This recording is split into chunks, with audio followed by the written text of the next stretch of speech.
बदतमीजी से उड़ीसा के दक्षिण में बालासोर के पास बढ़ रहा है। आपको बता दें कि आज सुबह 11 बजे के आसपास इसके तट से टकराने की आशंका है। मौसम विभाग के मुताबिक यास तूफान 130 से 140 किलोमीटर प्रति घंटे की हवा की गति के साथ धामरा और बालासोर के बीच उड़ीसा तट पर पार करेगा। इसका असर पश्चिम बंगाल, झारखंड, छत्तीसगढ़ और बिहार समेत 8 राज्यों में होगा। इस वजह से आसपास के इलाकों में अलर्ट जारी कर दिया गया है। भुवनेश्वर एयरपोर्ट कल रात से ही बंद है, जो कि कल सुबह 5 बजे तक बंद रहेगा।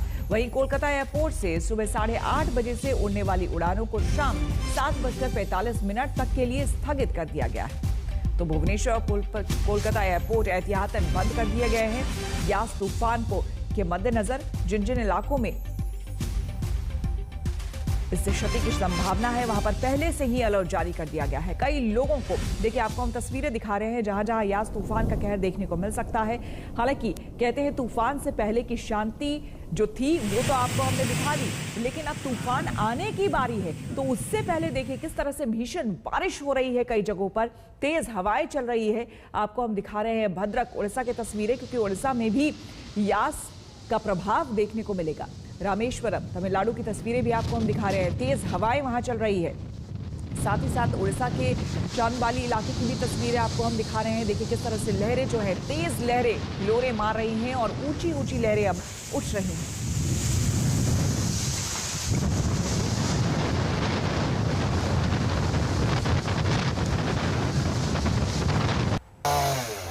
और इस वक्त हमारे दो संवाददाता हमारे साथ जुड़ रहे हैं। सुंदरबन से हमारे साथ सूर्याग्नि रॉय हमारे साथ जुड़ रहे हैं और दीघा से अनुपम मिश्र हमारे साथ जुड़ रहे हैं। सबसे पहले सूर्याग्नि, आपसे जानना चाहेंगे, सुंदरबन का इलाका हर कोई जानता है, ऐसे में यहाँ पर भी यास का सबसे ज्यादा प्रभाव पड़ने की संभावना है, तो एहतियातन बताया जा रहा है लोगों को विस्थापित कर दिया गया है। तो क्या विस्थापन की पूरी प्रक्रिया हो गई है? देखिए श्वेता, अगर हम पश्चिम बंगाल सरकार की बात करें तो उनका दावा है कि 8 लाख से अधिक लोगों को यहां से इवैक्यूएट कर दिया गया है पूरे इस कोस्टल बेल्ट से। और जहां पे हम लोग हैं साउथ 24 परगना, दक्षिण 24 परगना, वहां से ही 2.5 लाख लोगों को इवैक्यूएट कर दिया गया है। ये चीज हमें समझनी होगी कि ये बेल्ट जो है या दीघा से लेकर काकद्वीप, साउथ 24 परगना, सुंदरबन का एरिया इलाका जो है, ये इसने पिछले कुछ सालों में बहुत सारे साइक्लोन्स यहाँ पे देखे हैं।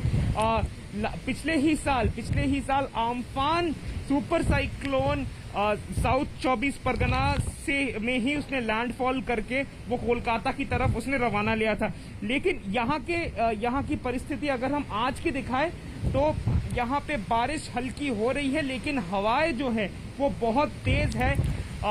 समुद्र तट पे अगर हम देखें, लहरें इतनी कल क्योंकि पिछले 24 घंटों से हम यहाँ पर है श्वेता, हमने देखा है कि कैसे ट्रांसफॉर्मेशन इस पूरी जगह का हुआ है एनवायरमेंटली।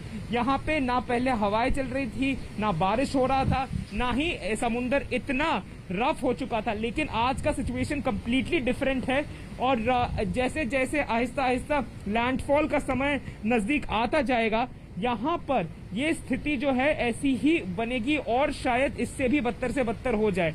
श्वेता, बिल्कुल, और तस्वीरें सूर्याग्नि आपकी साफ बता रही है। जो कुछ भी आप बोल रहे थे, किस तरह से वातावरण में परिवर्तन है वो साफ देखने को मिल रहा है। अनुपम, आपसे समझना चाहेंगे दीघा में खास करके, क्योंकि कल भी आपसे बातचीत हुई थी, दीघा में खास करके अब किस तरह की तस्वीरें सामने आ रही है, क्योंकि अब बहुत कम वक्त बचा है जबकि यास तूफान जो है वो टकराने वाला है। बिल्कुल, यास तूफान जस्ट पहुंचने ही वाला है, लेकिन उससे पहले ही कितनी रफ कंडीशंस हैं, स्थितियां कितनी विकराल होती जा रही हैं।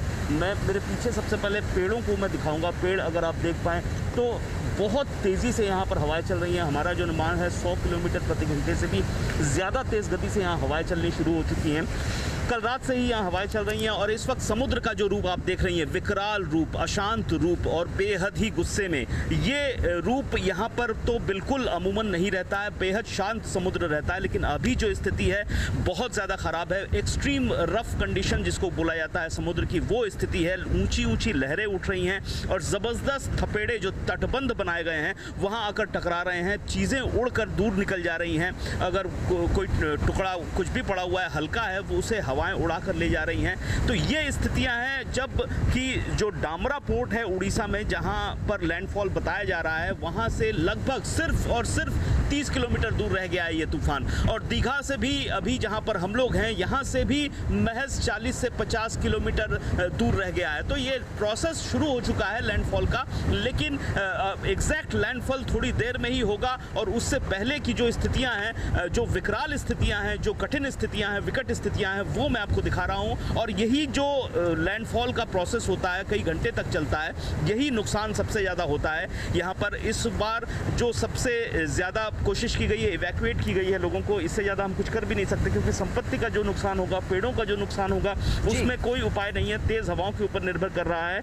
और जैसा कहा जा रहा है 155 किलोमीटर के आसपास प्रति घंटे की रफ्तार से तेज हवाएं चलेंगी, तो ये काफी खतरनाक साबित हो सकता है। आप और सूर्याग्नि, आप लोग अपना भी ध्यान रखें, और साथ ही साथ आगे भी आपसे हम रिपोर्ट लेते रहेंगे, लेकिन आप लोग अपना खुद का भी ध्यान रखें। बहुत बहुत शुक्रिया आप दोनों का तमाम जानकारी हमें देने के लिए।